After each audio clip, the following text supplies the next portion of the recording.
Hi, నా పేరు జోష్న. నేను ఒక మెంటల్ హెల్త్ కౌన్సిలర్ని.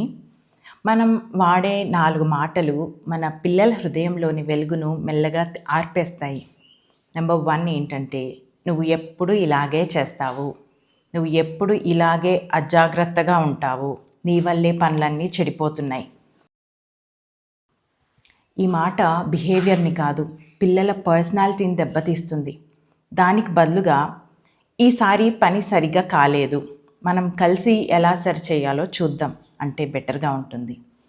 రెండోది, చూడు వాళ్ళు ఎలా చదువుతున్నారో, నీ ఫ్రెండ్స్ ఎప్పుడూ చాలా సీరియస్గా చదువుకుంటారు, నువ్వు మాత్రం ఎప్పుడూ సీరియస్గా ఉండవు. కంపారిజన్ వల్ల మోటివేషన్ ఎప్పుడూ తీసుకొని రాలేము. అది షేమ్ని మాత్రమే తీసుకొస్తుంది.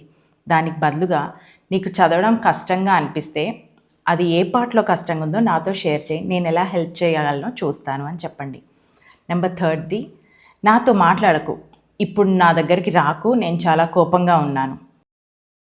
పిల్లలు డిసిప్లిన్ని మర్చిపోతారు కానీ రిజెక్షన్ని మర్చిపోలేరు.